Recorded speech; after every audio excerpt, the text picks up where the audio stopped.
Menteri Dalam Negeri Gamawan Fauzi siap diperiksa KPK terkait kasus dugaan korupsi proyek pengadaan Kartu Tanda Penduduk Elektronik atau IKTP. Menurut Gamawan, proyek tersebut sudah sesuai prosedur.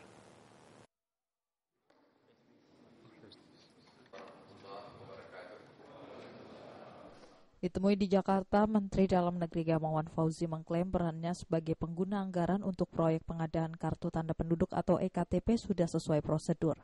Gamawan menjelaskan dirinya selaku pengguna anggaran sudah menyerahkan anggaran proyek tersebut kepada kuasa pengguna anggaran atau KPA dan di bawah ada pejabat pembuat komitmen PPK.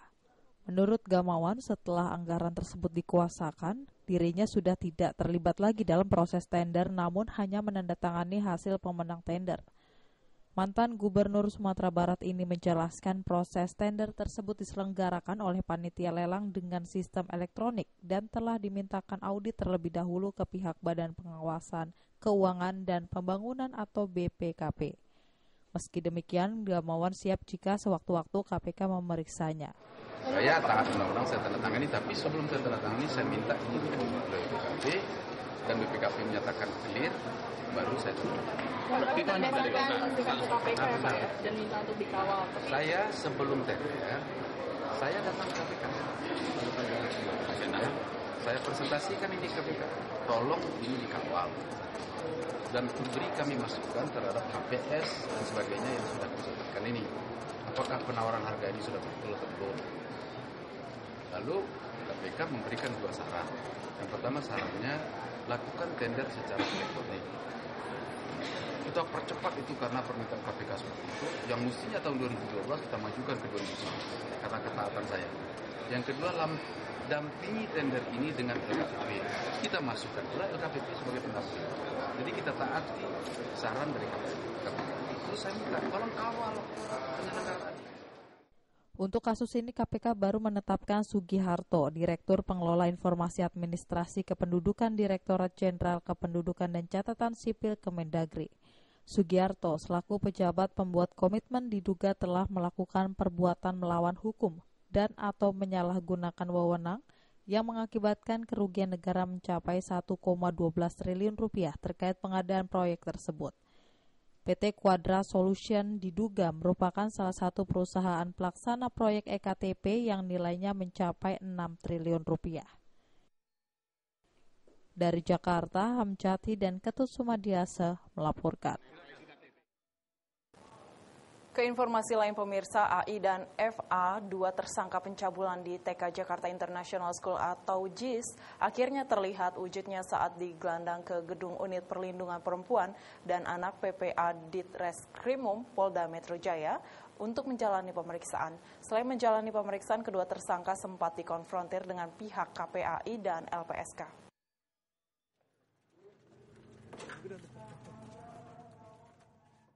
Untuk pertama kalinya sejak kasusnya terkuak, sosok 2 tersangka AI dan VA, pelaku sodomi seorang siswa TK di JIS terlihat.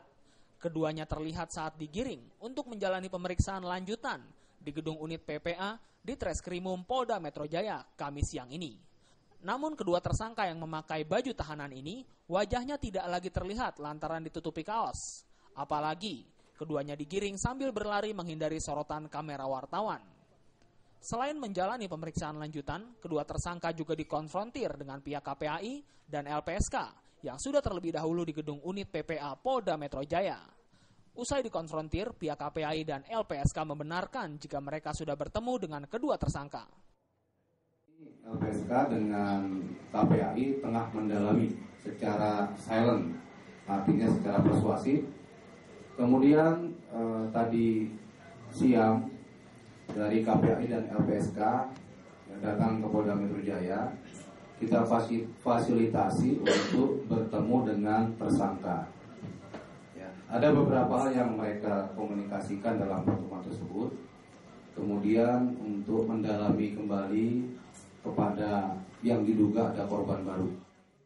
Pihak kepolisian menjerat para tersangka pelaku pencabulan dengan pasal berlapis KUHP dan pasal 82 Undang-Undang Nomor 23 Tahun 2002 tentang perlindungan anak dengan ancaman hukuman pidana di atas 15 tahun penjara. Dari Jakarta, Zikri Amin melaporkan. Sementara itu, setelah mendapat laporan baru terkait kasus kekerasan seksual yang terjadi di Jakarta International School atau JIS, Kamis siang LPSK dan KPAI membawa laporan tersebut ke Polda Metro Jaya. LPSK dan KPAI berharap kepolisian dapat mengusut kasus yang serupa ini.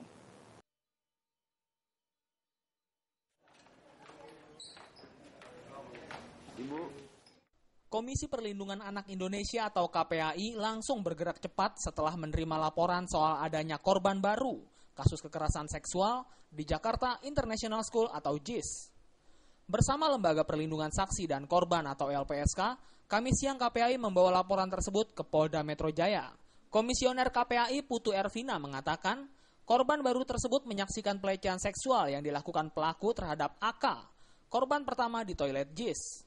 Menurut pengakuan korban, pelaku lebih dari satu yang melakukan tindakan asusila tersebut.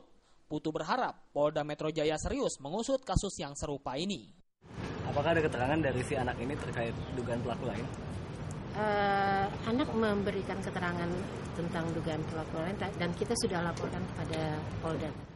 Sebelumnya satu siswa TK di JIS berinisial AK menjadi korban kekerasan seksual yang dilakukan petugas cleaning service.